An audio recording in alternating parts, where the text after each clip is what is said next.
Hello, the Pioneer viewers. We continue to convey the Russia-Ukraine war to you with all the details. As you know, the war continues. Developments on the front line and developments behind the front line have an extremely important place, and the war policies of the parties show changing during the period. The war, which has been going on for more than 2 years, forces the states to find different alternatives and to be able to finance the war. As long as the war continues, it is necessary to use resources efficiently. And the Ukrainian army, which has successfully resisted Russian aggression, is also making a significant strides and counterattacks. The belief in the victory and the motivation of the Ukrainian soldiers who is striving to liberate their lands from the occupation seems to be at a very high level. In the operations organized in recent days, Russia has been dealt heavy blows. Russia's full-scale invasion attempts against Ukraine has been one of the biggest developments in recent years. Following this war, which has attracted particular attention in Europe, EU member states have started to feel security concerns. European states have found a way to overcome these security concerns by increasing their defense budgets. European states are both strengthening themselves militarily and strengthening Ukraine. The Ukrainian army, on the other hand, continues its offensive operations with enthusiasm. According to recent reports, the Ukrainian army has liberated a city from the Russian occupation. Moreover, the treatment of the Russian army against its own soldiers have drawn the ire of many. The families of the Russian soldiers have been reacting to Moscow's treatment of the soldiers since the beginning of the war. After the latest images, the reactions have waned. Now, if you are ready, let's analyze the latest developments together. As the Pioneer, we continue to report on Russia-Ukraine war. Don't forget to subscribe to our channel and turn on notifications so that you don't miss our daily map reports and reports and the agenda. I also read all your comments on our videos. Please continue to share your ideas about our content in the comments with us. Let's start if you are ready, the Pioneer reports.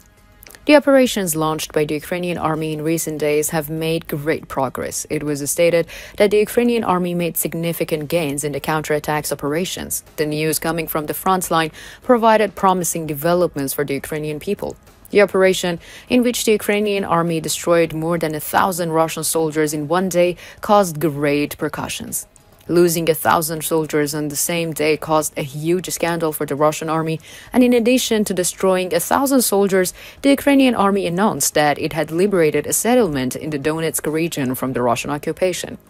Maxim Zhurin, deputy commander of Ukraine's 3rd Assault Brigade, made a statement last day. In a social media post, he said that the Ukrainian counteroffensive, in response to a series of recent attacks by the Russian forces, had been successful. He said that the Russian troops had been cleared from Krasnohorivka, a city on the western outskirts of the region named after the area where the Ukrainian offensive was organized. The news was shared with the headline, "3rd Assault Unit knocked out invaders from the Krasnohorivka in the Donetsk region," and quickly reached thousands of people. The news caused great excitement among the Ukrainian public. Kiev authorities often say that they will not stop fighting until the Russian occupation is completely eradicated.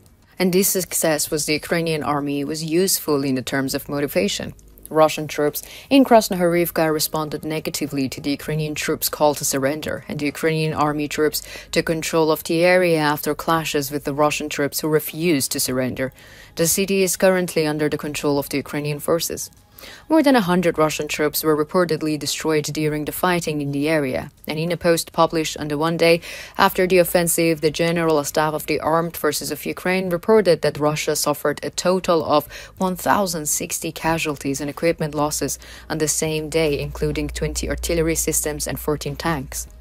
Ukrainian army seems to have a potential for a concentrated offensives on the Russian troops at different points of the front line. Given the capture of the Krasnohorivka and the Ukrainian losses against Russian forces, Moscow has suffered serious breaks in the war in recent weeks, especially in the Donetsk region. Experts reviewing the Ukrainian army's combat situation say that it will take a little more time to gain the advantage. As the Ukrainian army captured the city, it was observed that the movements started in other occupied cities as well. It is known that the Ukrainian military intelligence is working intensively in the occupied regions.